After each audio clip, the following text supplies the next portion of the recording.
అనే చెప్తాం, చెప్పలేదని చెప్పలే. పట్టుడు కట్టెలు ఇరుగుతాయని చెప్పినాం, ఇరుగుతాయి. అవి అయితే గ్యారంటీ. ఎవడికి ఇరుగుతాయి? మళ్ళీ బాగా వినండి, ఇది మళ్ళీ బాగా చూపించుకోవాలి. కట్ అండ్ పేస్ట్ వద్దు మనకు, ఫుల్ వీడియో. పట్టుడు కట్టెలు ఇరుగుతాయంటే చట్టమయ్యా, చట్టం తన పని తను చేస్తుందని అర్థమైందా? జగన్మోహన్కి అర్థం కావడం లేదేమో పాపం. పట్టుడు కట్టెలు ఇరుగుతాయంటే చట్టం తన పని చేస్తుందని అర్థం. ఆ చట్టాన్ని గౌరవించే బాధ్యత మాకుంది. మేము గౌరవించినాం, గౌరవిస్తాం, గౌరవిస్తూనే ఉంటాం. మా నాయకుడు కూడా అదే పని చేస్తాడు. ఆయన ఇన్స్ట్రక్షన్స్ కూడా మాకు అవే. మేము కూడా అటువంటి వాళ్ళమే. ఎప్పుడు కూడా మీ లెక్క తప్పుడు దారులు అనుకొని మేము అధికారంలోకి వచ్చేవాళ్ళం కాదు. నీ పాపాలు చాలా ఉండయి, అడుగుతారు. ఇంకా నీకు అంటే ఇంక కొద్ది రోజులు పాపం బయట ఉంటాడు, తిరేని. అవునా? ఎన్నాళ్ళు ఉంటాడు పాపం ఉంటే? తొందరలోనే చరిత్రలో చాలా తోడవుతున్నాయి ఇంకా. అవునా? తొందరగా పోతాడు. ఇంకా పరదాలలో లేవు ఇప్పుడు. పరదాలు పెట్టుకుని ఎవడు కట్టాలి ఇప్పుడు పరదాలు? అప్పుడంటే ప్రభుత్వం సొమ్ము, ప్రజల సొమ్ము. అవునా? పరదాలు కట్టాడు. ఇప్పుడు ఎందుకు కట్టడం లే పరదాలు? ఏం బా ఇప్పుడు ఎందుకు కట్టడం లే? ఇప్పుడు జగన్మోహన్ వచ్చి పరదాలు కట్టాలి కదా. ఉలగితే ఆయన్ని కూడా చంపుతాడు, మళ్ళీ అవి కూడా మా మీద వేస్తాడు. అవునా? మళ్ళీ అది తెలుగుదేశం పార్టీ ఎందుకు పరదాలు కట్టి వాళ్ళ నాయకులు అడగాలి. ఇప్పుడు మేము జగన్మోహన్ రెడ్డి వస్తే మీరు ఎందుకు పరదాలు కట్టలే అంటే, ఆ రోజు నువ్వు ప్రభుత్వంలో ప్రజల సొమ్ము అడ్డంగా ఖర్చు పెట్టి ప్రజల సంక్షేమాన్ని అభివృద్ధిని పక్కన దొబ్బేసి నువ్వు ప్యాలెస్లు కట్టి నీ ప్యాలెస్ చుట్టూ అసలు ఆయన ఇల్లు చూసి రాబోరు నేను ఒకసారి జగన్మోహన్ ఇల్లు. లేదంటే మేము వెహికల్స్ పెడతాము పోయి, అది కూడా వీడియోలు బాగా చూపించాలి కదా మీడియాలో. ఆయన అడుగుతున్నాడు కదా, ప్యాలెస్లు కట్టావు, ప్యాలెస్ చుట్టూ పెద్ద గోడలు కట్టావు, ఎవడు రాకూడదు లోపలికి, బయటకు వచ్చే పరదాలు ఇప్పుడు ఎందుకు లేనైనా? Security VKC పీకేశారు. నేను మాకు ఇచ్చిన సెక్యూరిటీ ఏనైనా 50 సంవత్సరాల నుంచి మేము రాజకీయంలో ఉన్నాము. అవునా? మా తండ్రి 3 సార్లు గెలిచినాడు, మంత్రిగా చేసినాడు, మా అన్న చేసినాడు. ఫ్యాక్షన్లు గతంలో ఉండినాయి, ఇప్పుడు లేవు. నక్సలిజం చూసినాము, మా కుటుంబం నష్టపోయింది. అవునా? వర్గాలు నష్టపోయినాయి, ప్రజలు నష్టపోయినారు. మళ్ళీ మాకెందుకు సెక్యూరిటీలో ఎమ్మెల్యేగా ఓడిపోయినప్పుడు ఎందుకు లేదా? ఎందుకులే మాకు సెక్యూరిటీను? ఇప్పుడేమో ఆయనకు 1000 మంది సెక్యూరిటీ కావాలండి పాపం. కోర్టుకి వేస్తాడు. ప్రధానమంత్రి కూడా లేదు సామీనకునే సెక్యూరిటీ. పోయినసారి భారతదేశ ప్రధానికి అత్యంత హిట్ లిస్టులు ఉన్న ఆయనకే లేదంత సెక్యూరిటీ.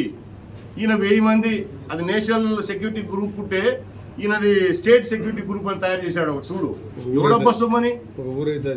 ఎవడబ్బా సొమ్మని పెట్టావు ఇదంతా ఖర్చు. మీ నాయన ఏమో సంపాదించలేదు, ఏమైనా ఖర్చు పెట్టావు? ఏమన్నా ప్రభుత్వం సొమ్ము పెట్టావు, ఇప్పుడు వచ్చి డ్రామాలు ఆడతావా? తప్పుడు శాస్త్రాలు, తప్పుడు మాటలు, తప్పుడు కథలు మాట్లాడితే చంద్రబాబు దుర్మార్గుడు, మాట్లాడితే లోకేష్ దుర్మార్గుడు, మాట్లాడితే బుడ్డ రాజశేఖర్ దుర్మార్గుడు, ఫరూక్ దుర్మార్గుడే. పాప ఆయన ఏ రోజు ఏమి చేసిండాడు? అవునా? అన్ని తప్పుడు కూతులలో కూర్చోవు వచ్చి. ఎవడు భయపడాడా? ఈ తప్పుడు కూతురికి ఎవడు భయపడడు? మీరు ఏమైనా పొరపాటున మళ్ళీ ఏమైనా 5 ఏళ్ళకి మీరు వస్తారేమో అనుకుంటున్నారు. అయినా ఏం రారు. ఏదైనా ఉండేదే మరసగా మర్యాద పండుకొని మర్తేసుకొని పండుకుంటే బాగుంటుంది. లేకపోతే ఉన్నట్టు కూడా పీకుతాం. ఇంకా మీ చరిత్ర పీకేది ఉంది. కొంచెం వదిలేద్దాంలే, మా సార్ ఎందుకులే పాపం వదిలేయండి అంటే ఉంటే చంద్రబాబు నాయుడు గారు వదిలేద్దాంలే అనుకుంటున్నాను. ఈయన ఆయనకు బుద్ధి రావడంలే. అవునా?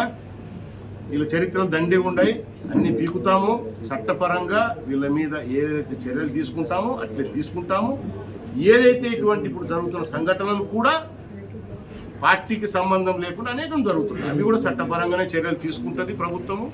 ఎక్కడ కూడా ఎప్పుడు కూడా ఇటువంటివి మేము ప్రోత్సహించే ప్రసక్తే లేదు, ప్రోత్సహించాల్సిన అవసరము లేదు. ప్రజల కోసం కష్టపడతాం, ప్రజలకు సేవ చేస్తాం, ప్రజలకు పని చేస్తాం. ఈరోజు నువ్వు చేసిన పాపాలు ఎక్కడ చూసినా ఏదైనా అభివృద్ధి చేద్దామా, ఏదైనా సంక్షేమం చేద్దామంటే ₹1 లేకుండా నాకి పడేసిన దుర్మార్గుడా. కాశీ గారు కాశీకి పంపేమని అడుగుతున్నాడు. ఆయన కాశీలో ముంచినా మారాడు, నాకు గంగ చెడిపోతుంది. ఏవైతే ఉంటాయో అదే పని. ఒక సాక్షిని ఒకటి పెట్టుకున్నాడు, మర్చిపోతే బా ఈ మధ్య కలర్ మార్చారు దానికి. ఎల్లో బ్లూ వచ్చింది అబ్బా, ఈ మధ్య ఎల్లో పోయిందన్నా, బ్లూ వచ్చింది. అవునా? దాకా ఎల్లో ఉండే, ఎల్లో వద్దు అనుకున్నాడేమో. అవునా? బ్లూ వచ్చింది. ఆ సాక్షి ఛానల్ ఒకటి పెట్టుకొని, పేపర్ ఒకటి పెట్టుకొని నీ బుద్ధి ఒకటి ప్రచారం చేస్తావా? ఏం మాట్లాడతాడబ్బా? విజయోత్సవ సభలో బుడ్డ రాజశేఖర రెడ్డి పట్టుడు కట్టలు కొట్టండి, చంపండి, నరకండి, అవునా అని చెప్పినాడు. అవన్నీ వీడియోలు తెప్పించుకోండి, చూడండి, పోలీసులు యాక్షన్ తీసుకోండి, మీడియాలో బాగా ప్రచారం చేయండి. జగన్మోహన్ రెడ్డి గారు మీ దరిద్రుడు పక్కన ఉంటారు చూడు, ఈ పోయినసారి ఎమ్మెల్యే అవునా, ఎక్స్ఎమ్మెల్యే. కట్ అండ్ పేస్టులు కాదు, ఒరిజినల్ వీడియోనే ఇస్తాను నేను. అవునా, ఏం కట్ అండ్ పేస్ట్ లేకుండా నేను మొదలుపెట్టిన దగ్గర నుంచి నా స్పీచ్ ఎండ్ అయ్యేంత వరకు కట్టింగ్ లేకుండా, పేస్టింగ్ లేకుండా వీడియో పంపిస్తా. నీకు పంపిస్తా, మీడియాకు పంపిస్తా. దాంట్లో నేను ఏం మాట్లాడినాను, ఎందుకు మాట్లాడినానని చూడు. మీ ఎవరైతే మీ చెంచా ఉన్నాడో చక్రపాణి రెడ్డి, వర్ధన్ బ్యాంకు, అవునా, ఆత్మకూరులో ఒక వర్ధన్ బ్యాంకు స్థాపించి ఎస్సీలను, ముఖ్యంగా 85% మంది ఎస్సీలు మోసం చేసి నా నియోజకవర్గం అంటే శ్రీశైలం నియోజకవర్గంలో 30 కోట్ల రూపాయలు కొట్టేసినాడు 3 నెలల్లో. నీతో సహా వాడు వచ్చి ఎవడైతే దీంట్లో కల్ప్రిట్స్ ఉన్నారో జగన్మోహన్ రెడ్డికి కూడా ఒక అంబులెన్స్ డొనేట్ చేసినాడు. ఇంతకుముందు ఇవన్నీ మీడియాకు చూపించిన నేను. అవునా, మళ్ళీ కూడా ఇస్తాం. ఈ దుర్మార్గులకు ఇవన్నీ చూపించండి. పాపాలు మీరు చాలా పాపాలు చేశారు. అందరూ వైఎస్ఆర్ కాంగ్రెస్ పార్టీ నాయకులు కాదు, అందరూ వైఎస్ఆర్ పార్టీ కార్యకర్తలు కాదు, కొంతమంది అవునా పాపాలు చేసినారు, ప్రజలకు అన్యాయం చేశారు, ముఖ్యంగా దళితులకు అన్యాయం చేసినారు, అణగారిన వర్గాలకు అన్యాయం చేసినారు. వాళ్ళను కోసం ఒక ఇండస్ట్రీ పెడతాను. మా దగ్గర చెంచులు ఎక్కువ ఉన్నారబ్బా. అవునా, వాళ్ళ వృత్తి ఏంటి? ఫారెస్ట్లో ఉన్న ప్రోడక్ట్స్ను తెచ్చుకొని అమ్ముకొని బ్రతికే అలవాటు వాళ్ళ వృత్తి అది. సో వాళ్ళకి ఇప్పుడు ఆ వృత్తి లేకుండా పోయింది. ఎందుకు? ఈ టైగర్ జోన్ వల్ల. వాళ్ళకు ఒక ఇండస్ట్రీ, స్మాల్ స్కేల్ ఇండస్ట్రీ, ఇదే చెప్తున్నా కదా. అందుకే ఫుల్ వీడియో ఇస్తాను నేను. చూడు, ఇండస్ట్రీ పెడతాము, ఇవి ఎవరికి ఇవ్వాలన్నా లాఠీలు వాళ్ళకి ఇస్తాము, వాళ్ళ పని వాళ్ళు చేస్తారు, అవునా అని చెప్పడం జరిగింది. చెప్పింది చెప్పినామని చెప్తాం. మీ లెక్క దొంగ కూతలలో మాట్లాడడం మేము. ఉన్నది ఉన్నట్టే మాట్లాడతాం. అధికారం ఉంటే ఒకటి, అధికారం లేకుంటే ఒకటి, అవునా. చేతగాని నా కొడుకు లెక్క ఏం మాట్లాడడం, తప్పుడు కూతలలో కూసుకుంటా. అంటే ప్రజలు ఈరోజు ఇంత తిరస్కరించిన సిగ్గు లేదా నీకు? పోయినసారి మేము 151 సీట్లు నీ సింపతి మీద తెచ్చుకున్నావు, గుర్తుపెట్టుకో. అయ్యో పాపం తెచ్చుకున్నావు. ఈసారి చంద్రబాబు నాయుడు గారికి ఇచ్చిన మెజారిటీ ఆయన పనితనం చూసి ప్రజలు పొరపాటు చేసినాము, పని చేసే నాయకుడికి కాకుండా తప్పుడు మాటలు మాట్లాడే నాయకులకు మేము అవకాశం ఇచ్చినామని ప్రజలు తెలుసుకొని మాకు అవకాశం ఇచ్చినారు. నీళ్ళక కాళ్ళు పట్టుకుంటున్నా, బుగ్గలు గిలుతున్నా, నెత్తిన ముద్దులు పెట్టిన ఓట్లేలే మాకు.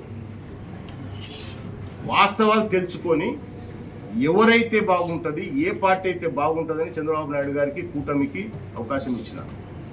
నీళ్ళక ఒగలు పోతే మాకేం అవకాశం ఇలే. పోయినసారి మేము ఓడిపోయినా కూడా భయపడకుండా మీరు ఎన్ని అక్రమాలు చేసినా, అన్యాయాలు చేసినా, ఎంతమందిని చంపినా మా కార్యకర్తలను కాపాడుకుంటూ ప్రజల దగ్గరికి వెళ్ళి వాస్తవాలు చెప్పి గతంలో మేము ఏం అభివృద్ధి చేసినాం, ఏం సంక్షేమం చేసినాము, ఈ 5 ఏళ్లలో వాళ్ళు ఏం చేసినారు చూపించడం చెప్పి మేము ఓటు తీసుకున్నాం. మీలాక ఎప్పుడు తప్పుడు ప్రచారాలు చేసి మేము ఓట్లు తీసుకోలే. పని చేసినాం. ఇక్కడ ఉన్న నాయకులు అందరం కూడా పని చేసినాం. ఒక్కొక్క నియోజకవర్గంలో 100 కోట్లు పని చేసినాం. సంక్షేమం కూడా 100 కోట్లు ఖర్చు పెట్టినాం. మీ దరిద్రపు నాయనలు ₹1 చూపించండి నాకు ఎక్కడన్నా ఏం ఖర్చు పెట్టినా. ఈరోజు వచ్చి డ్రామాలు ఆడతారా? వదరాశేడిని అరెస్ట్ చేయాలకి పెట్టుకోపో కేసు ఏం భయపడతా అనుకుంటున్నావా? రేపు మా ముఖ్యమంత్రిని అడుగుతా, సార్ నా పేరు కూడా చేర్చు, ఎంక్వైరీ చేయండి. నీ లెక్క గొజ్జల మాది భయపడుతాం కాదు. మేము భయపడతాం అనుకుంటున్నారా? అంటే శిక్షకు రెడీ మేము. నీ లెక్క పారిపోం. అధికారంలో ఉంటే ఒకటి, అధికారం లేకుంటే ఒకటి. ఆ రోజు నారాసుర రక్త చరిత్ర పెద్ద బుక్ వేస్తేవి, దరిద్రుడా, సిబిఐ ఎంక్వైరీ వేస్తేవి, మీ సినాయిని చంపి మళ్ళీ నువ్వు ముఖ్యమంత్రి ఎందుకు చేయలే?